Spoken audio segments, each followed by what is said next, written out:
आपके घर के अंदर भी इंटीरियर चल रहा है ना, और आपने अभी तक सोचा है कि दरवाज़ों में क्या करवाना है? ऐसा सबके साथ होता है। हम सब ना इंटीरियर के बारे में हर एक चीज़ सोच लेते हैं, लेकिन दरवाज़ों को सबसे एंड में लेते हैं।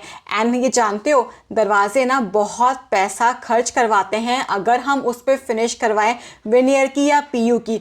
एंड आज भी ना 90% घर में हम फ्लश डोर में लैमिनेट का यूज़ ही करते हैं ताकि हमारी कॉस्टिंग बहुत कम हो जाए। आज हम यही बात करने वाले हैं कि आपको लैमिनेट के साथ दरवाजे डिज़ाइन करने कैसे हैं, क्या टिप्स हैं, क्या ट्रिक्स हैं, एंड साथ साथ क्या कोड है उसका, एंड कौन से ब्रांड की लैमिनेट बेस्ट रहेगी आपके दरवाज़ों के लिए। तो स्टार्ट करते हैं वीडियो को। तो सबसे पहला सवाल आता है कि दरवाजे बनाएं किस में। अगर आप अपने दरवाज़ों पे लैमिनेट लगा रहे हैं तो आपको हमेशा यूज़ करना है ब्लॉक बोर्ड, क्योंकि क्या है, ब्लॉक बोर्ड काफ़ी ज़्यादा स्ट्रेंथ होती है उसके अंदर एंड वो बेंट नहीं होता। एंड हमेशा आपका जो फ्लश डोर है ना, वो 30 से 35 mm मोटा होना चाहिए, एंड जो मेन डोर है वो एटलीस्ट 40 to 45 mm मोटा होना चाहिए, ताकि जो ग्रेस है आपके दरवाज़ों की वो काफ़ी ज़्यादा अच्छी आ सके।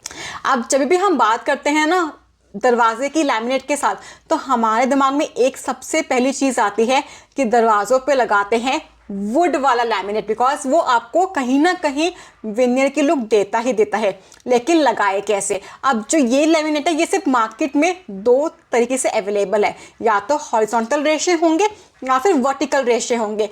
किसी भी लैमिनेट में ना एंगुलर पे रेसे नहीं आते, बिकॉज अगर आने लग गए ना तो जो विनियर है उसकी वैल्यू एकदम डाउन हो जाएगी। तो वुडन के साथ ना बिना किसी कटिंग के दरवाजे दो टाइप से बन सकते हैं, या तो वर्टिकल रेशो के साथ या फिर हॉरिजॉन्टल रेशो के साथ। एक्चुअली दोनों ही काफ़ी ज़्यादा अच्छे लगते हैं, लेकिन मेरा पर्सनल फेवरेट है हॉरिजॉन्टल, बिकॉज हॉरिजॉन्टल ना आपको विनियर की लुक ज़्यादा देते हैं as compared to vertical. Because vertical में माइका बहुत फेमस है, लेकिन हॉरिजॉन्टल में बहुत कम लैमिनेट्स अवेलेबल हैं जो आपको लुक अच्छी दे, एंड जो लुक अच्छी देती हैं वो आपको कहीं ना विनियर का टच ज़रूर देंगी। तो इसलिए I prefer horizontal one. And जितने भी आपके स्क्रीन पे कोड्स हैं, ये सारे कोड्स मैंने लिए हैं रॉयल टच लैमिनेट के साथ। बाकी आप इनके रेप्लिका ना किसी और बुक के अंदर भी ढूंढ सकते हैं। मेरी यहाँ पे एक और टिप रहेगी, जिस भी ना वुडन लैमिनेट में बहुत सारे रेशे हो डिफरेंट कलर के, यानी कि डार्क कलर के, जैसे कि इसमें है जो स्क्रीन पर है,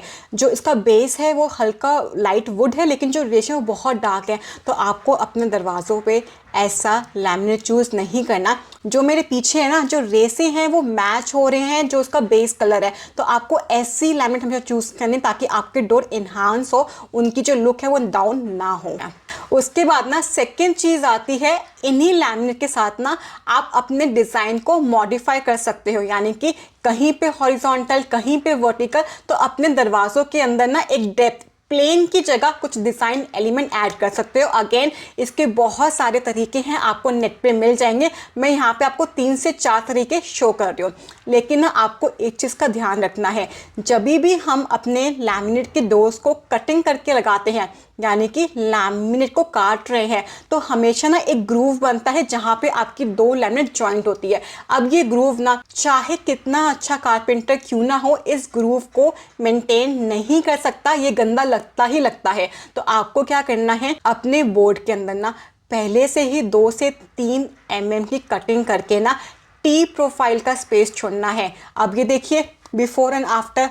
टी प्रोफाइल लगाने से ना आपके जो लुक है आपके डोर की वो काफ़ी ज़्यादा इन्हांस हो जाती है, एंड बहुत बार हमें ये पता भी नहीं चलता कि आपने डोर पे क्या लगाया है, विनियर या फिर लैमिनेट। तो ये बहुत अच्छा प्रोसीजर है, इससे क्या है, डिजाइनिंग भी हो जाएगी डोर के ऊपर, ग्रूव्स विजिबल होते हैं वो भी छुप जाएंगे। तो ये बहुत ज़्यादा विन विन केस है आपकी डोर के साथ में। सेकेंड टिप रहेगी मेरी यहाँ पे, हमेशा अपने कारपेंटर को बोलना, जो भी आप लैमिनेट पेस्ट कर रहे हो वो हमेशा आपको पेस्ट करनी है फेविकॉल मरीन से। ये सबसे बेस्ट रहती है आपके दरवाज़ों के लिए, जो लैमिनेट है वो फूलती नहीं है। अब थर्ड टिप ना, वुड ही क्यों यूज़ करनी है, क्या हम कोई सॉलिड लैमिनेट यूज़ नहीं कर सकते? तो दरवाज़ों के साथ ना हमारे पास सिर्फ 2 ही ऑप्शन है लैमिनेट में, या तो बेज या फिर ग्रे। अब ग्रे में बहुत सारे शेड्स हैं एंड बेज में बहुत सारे शेड्स हैं। शेड्स डिपेंड करते हैं आपकी थीम के ऊपर। एंड यहाँ पे भी ना, अब ये जो दो कलर्स हैं ये प्लेन कम अच्छे लगते हैं, यहाँ पे भी आप डिजाइनिंग ऐड कर सकते हो। जैसे कि इस दरवाजे पे किया हुआ है ग्रे लैमिनेट है, लेकिन सिर्फ हमने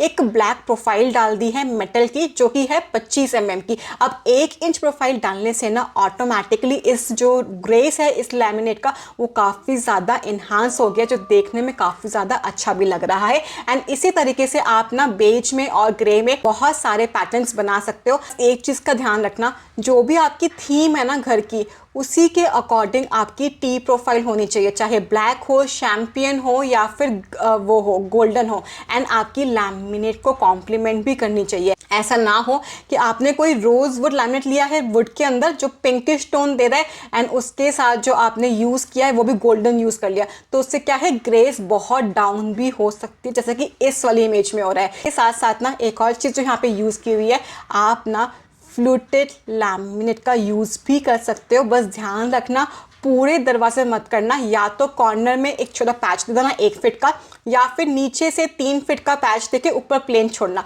डिवाइड कर देना। तो इससे भी क्या है बहुत अच्छा ग्रेस आता है। अगेन जो भी कोड्स है सारे स्क्रीन पे है, सबके सब रॉयल टच के साथ है। डोर बेंड ना हो इसलिए हम कम से कम 4 हिंज का यूज़ करते हैं। एंड आजकल हम कंसील्ड हिंज ज़्यादा यूज़ करते हैं ताकि जो डोर की फिनिश और लुक है वो काफ़ी ज़्यादा और इन्हांस हो जाए। So guys, that's all for the video. I hope do you like it. If you do so, the channel को like, share and subscribe करके ज़रूर जाइएगा। Thank you guys for watching.